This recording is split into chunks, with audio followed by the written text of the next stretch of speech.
자, 오늘은 영국 전투에 대해서 논의를 좀 하겠습니다. 자, 지금까지 이제 2차 대전이 어, 최초의 이제 독일이 히틀러가 전쟁을 결심하고 오스트리아를 병합을 했죠.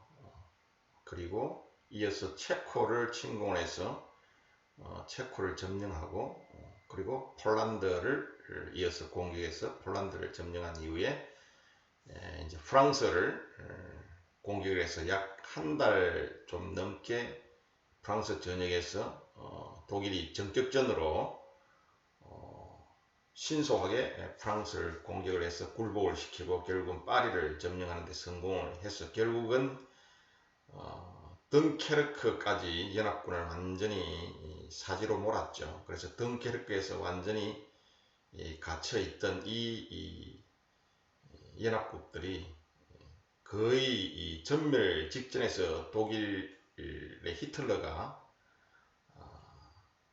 지상작전뿐만 아니라 모든 전투행위를 중지시키는 그런 명령을 내림으로 인해서 무사히 연합국들은 덩케르크에서 물론 장비와 보호품 이런 것들은 다 남겨두고 몸만 영국 본토로 다 전투력을 보존할 수 있었죠. 이게 바로 다이나모 작전, 즉 덩케르크 철수 작전이죠. 그래서 거의 연합군이 전멸될 그런 상황에서 덩케르크 철수가 성공적으로 완료됨으로써 연합국은 전투력을 보존을 할 수가 있었습니다. 이어서 히틀러는 영국 본토를 공격하기로 결심을 하죠. 그래서 영국 본토를 공격하기 위해서는 결국은 영불해협, 도브해협을 건너야 되는 이런 여러가지 어려움과 난제가 있었지만 결국은 히틀러는 영국 본토를 점령하기로 결심을 합니다. 이것이 오늘 우리가 논의할 영국 전투에 관한 전쟁 사례인데요. 하나하나 우리가 영국 전투가 어떻게 진행되는지 한번 논의를 진행하도록 합시다. 자, 씨 라이언 작전으로 명명이 되었어요. 이 영국 전투는. 그래서 대불 작전, 즉 프랑스와의 전쟁이 종료된 후인 40년 7월 19일에 히틀러는 대영 평화 제의를 하게 되죠. 그런데 처칠이 이를 거부합니다. 따라서 히틀러는 영국 정복을 결심을 하게 되죠. 그래서 침공 계획을 세우는데 그것이 바로 이 씨 라이언 작전입니다. 바다 사자 작전이라고도 흔히 이야기를 하죠. 이 영국 침공 작전을 이제 히틀러가 드디어 명령을 내리게 됩니다. 자, 당시의 상황을 한번 좀 쭉 살펴보자면요. 당시 영국은 이 덩케르크 철수에서 작전에서 이 대포를 비롯한 이 중장비 일체와 기타 수많은 전쟁 물자를 그대로 대륙에 남겨 놓았기 때문에 이 본토 방위를 위한 어떤 야전 전투력이 전혀 없는 그런 상태였습니다. 앞에서 우리가 덩케르크 철수 작전에서 우리가 논의를 했던 바와 같이 연합국은 당시에 절대절명의 위기에 순간했기 때문에 사실 온전하게 병력을 본토로 철수시키는데 급급했죠. 그렇기 때문에 이런 장비와 물자를 남겨두고 갈 수밖에 없었던 그런 상황이었죠. 자, 이 상황에서 이제 히틀러가 평화 제의를 하니까 처치 거부하고 결국은 영국 본토 점령에 히틀러가 나서게 된 상황이 바로 이런 상황이었습니다. 당시의 영국 전투력은요, 물론 장비나 물자는 대륙에 남겨놓고 왔어야 됐지만 그래도 영국은 이 세계 최강을 자랑하는 이 해군을 보유를 하고 있었습니다. 이 로열 네이비라고 그러죠. 영국 해군을 우리가 로열 네이비라고 그러는데 이 세계 최강이었죠. 이 로열 네이비가 이 완전한 상태로 남아 있었어요.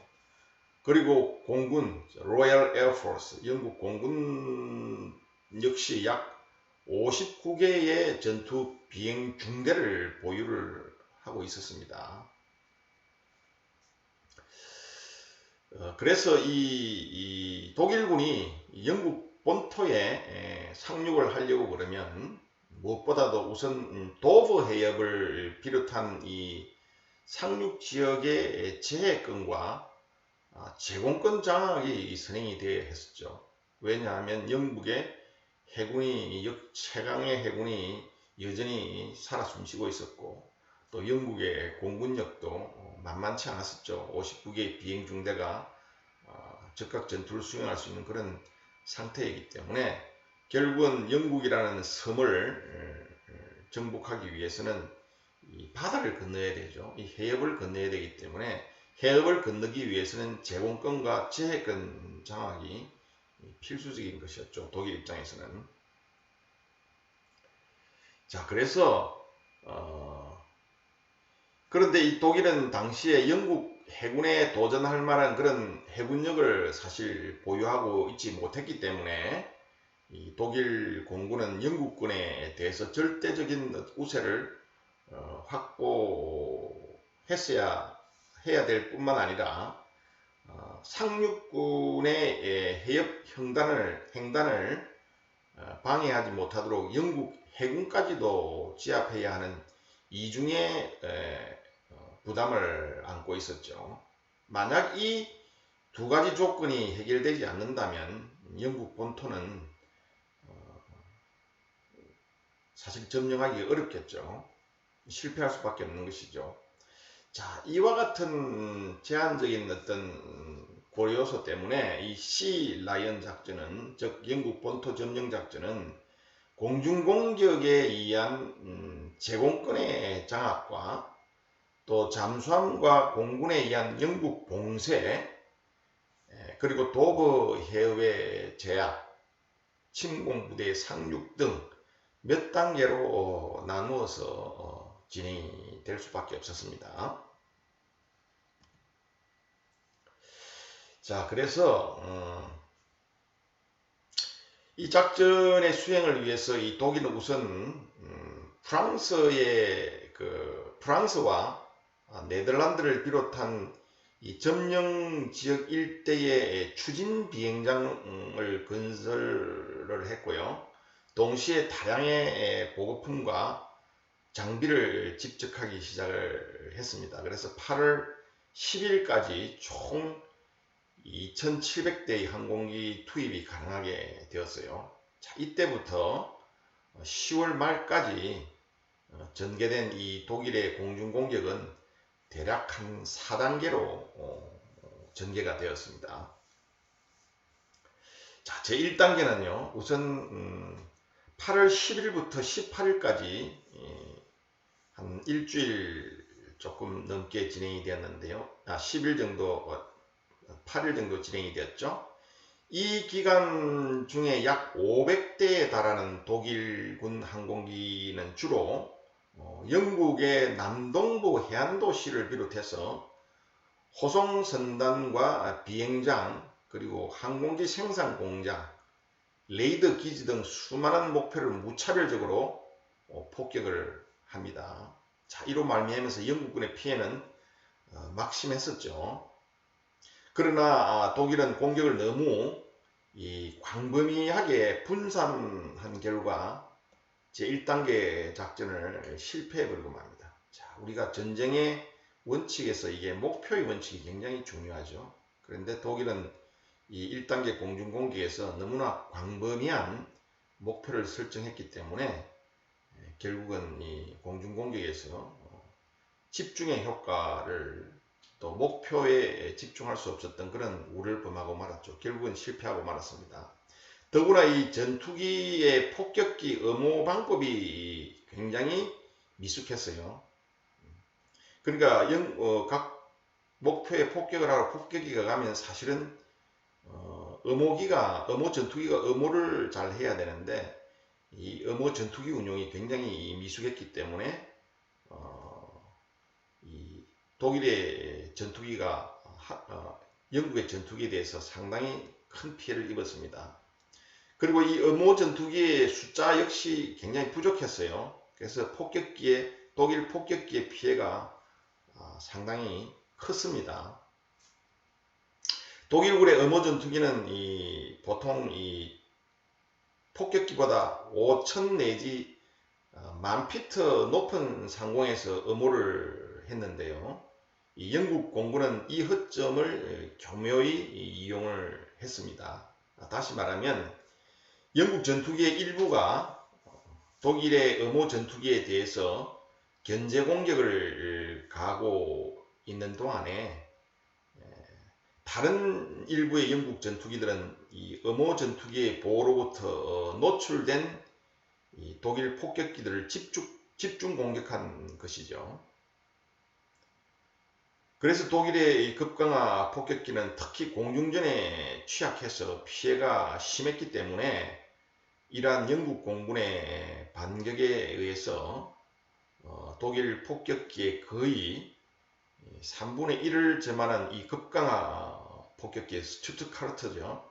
이 급강화 폭격기는 전장으로부터 철수하지 않을 수 없게 되었습니다. 영국 공군이 상당히 잘 싸웠죠. 자, 그래서 독일의 공중공격 제1단계는 이제 실패를 하게 되고요. 이제 2단계로 다시 공중공격을 시도를 합니다. 자, 2단계는 8월 24일부터 9월 5일까지 수행이 되었는데요. 여기서 독일은 그들의 이 전술을 수정을 하기 시작합니다. 1차 공격의 실패를 교훈 삼아서 전술을 수정해서 공격 목표를 이제 항구 지역에서부터 영국 남동부 지역의 내륙 항공기지로 전환을 했어요. 그러니까 1차 공격 때는 광범위한 목표를 설정을 했는데 2차 공격 때는 항공기 기지에 대한 집중 공격을 한 것이죠. 영국 공군의 근원을 차단하겠다는 것이죠. 기지를 폭파함으로써 영국 항공기 운영을 하지 못하게 하겠다는 그런 목표로 영국 항공기지로 목표를 전환했고요. 또 다른 한편으로는 이 어모 전투기의 고도를 낮추어서 영국 전투기의 반격에 대비를 했습니다. 우리 1단계 공중공격에서 이 어모 전투기 운용이 미숙했다고 그랬죠. 그래서 이 어모 전투기의 고도를 완전히 낮추어서 영국 전투기의 반격에 대비한 것이죠.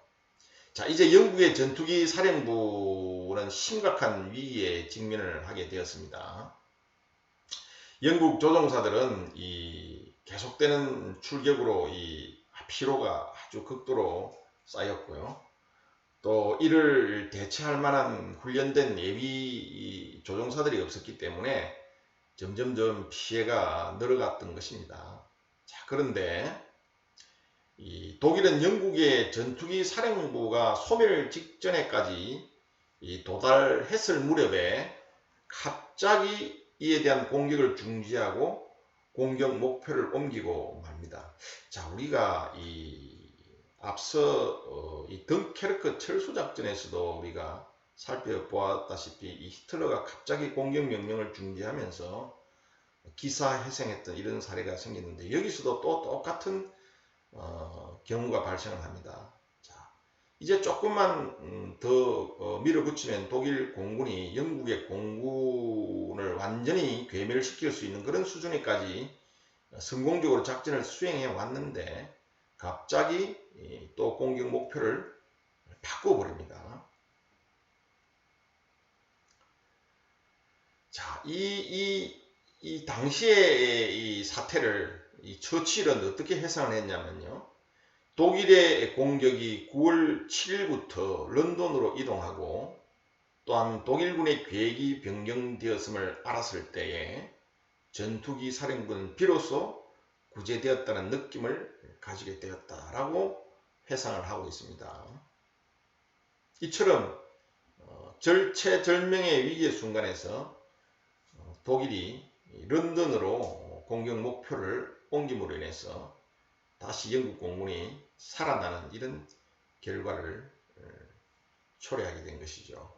자, 독일군이 그들의 공격 목표를 변경한 것은 대략 뭐 몇 가지 이유 때문인 것으로 추측이 됩니다. 우선 이 독일은 영국 공군의 손실이 얼마나 심각했는지를 모르고 있었던 것이었죠. 이 내륙 항공기지에 대한 공격에 의해서 영국 공군이 파멸 일보 직전까지 몰리고 있었다는 사실을 이 독일이 만약에 알았더라면 이 독일이 여한 희생을 무릅쓰고라도 지금까지 해왔던 그런 공격 방법을 계속 진행을 했겠죠. 영국 공군을 괴멸시킬 때까지. 그러나 그 사실을 몰랐기 때문에 공격 목표를 바꿨던 것으로 이렇게 추정이 됩니다.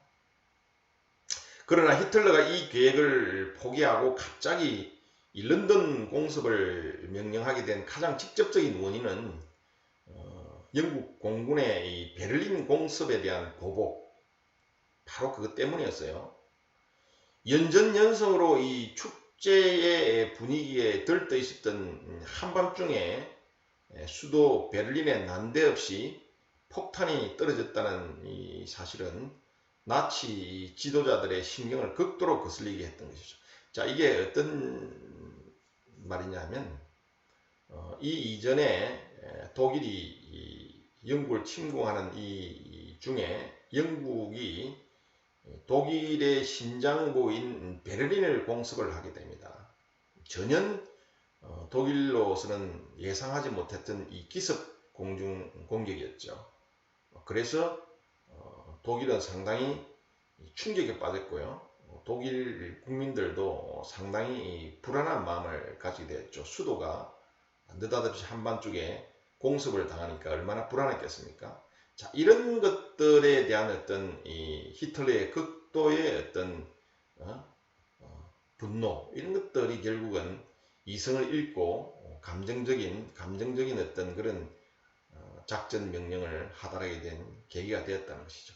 우리가 2차 세계 대전사를 연구하다 보면 결국은 이 히틀러가 히틀러의 집착전과 또 히틀러의 무모한 어떤 판단, 그리고 히틀러가 외야 유능한 군사 지도자들과 또 장군들과 군사 이론가들의 말에 경청하지 않고 자기의 정치적 감각으로만 전쟁을 수행하면서 나중에는 이 군사적인 영역, 즉 세부적인 전술적인 영역에까지 일일이 지도하고 명령하고 결심함으로 해서 결국은 전투를 망치게 되고 결국은 이 누적된 전투에서의 패배가 결국은 전쟁에서 패인으로 작용하는 이런 결과를 초래하고 맙니다. 우리가 지금까지 논했던 중에서도 히틀러가 덩케르크에서 했던 결심, 그리고 이 영국의 본토 공격에서 했던 이 히틀러가 범했던 실수, 이런 것들이 결정적인 어떤 전쟁의 흐름을 끊어 놓았던 것이죠.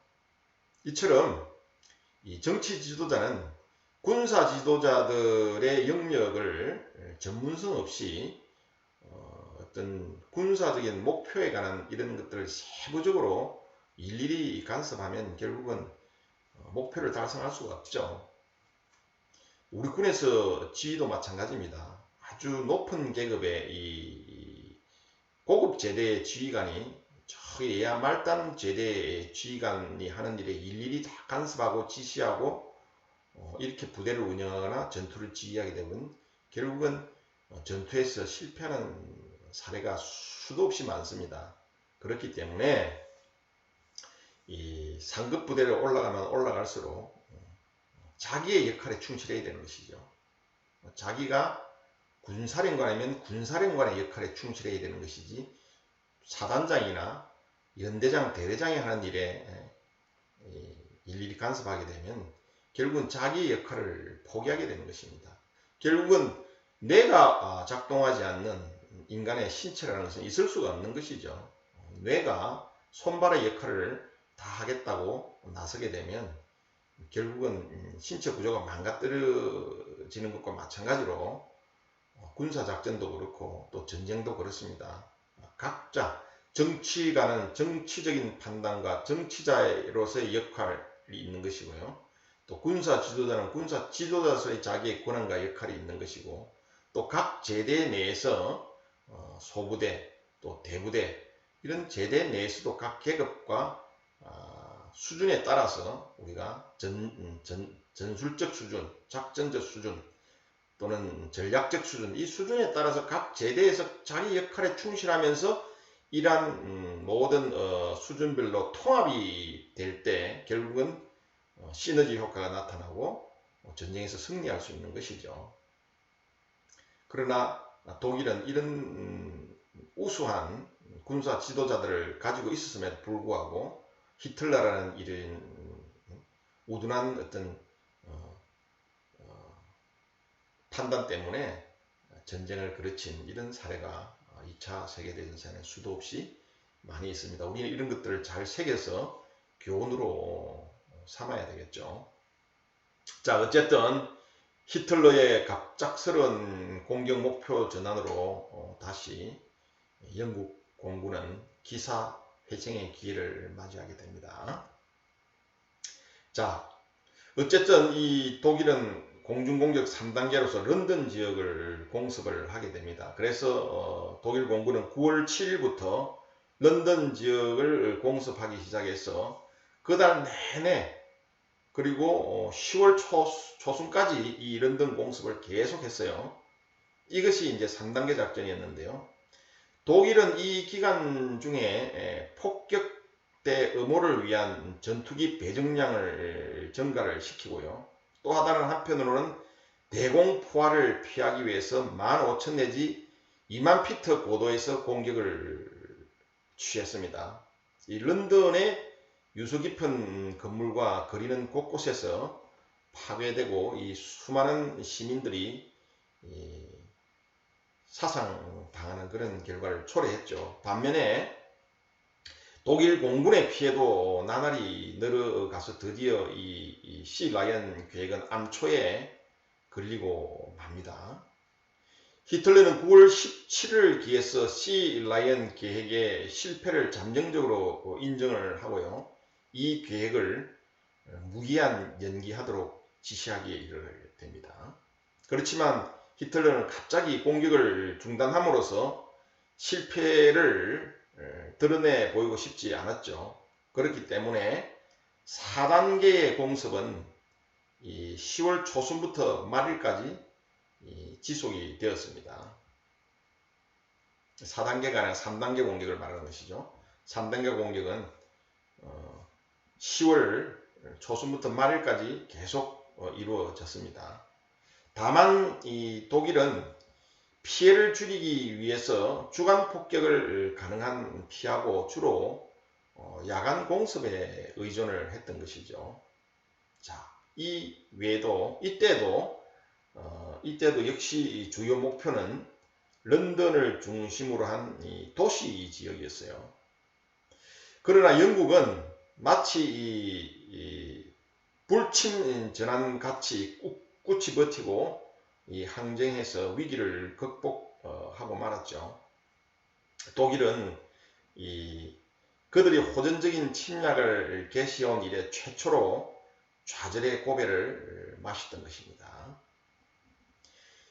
영국 전투 기간 중에 양군의 항공기 피해는 독일이 1389대, 영국이 790대에 달했던 것입니다.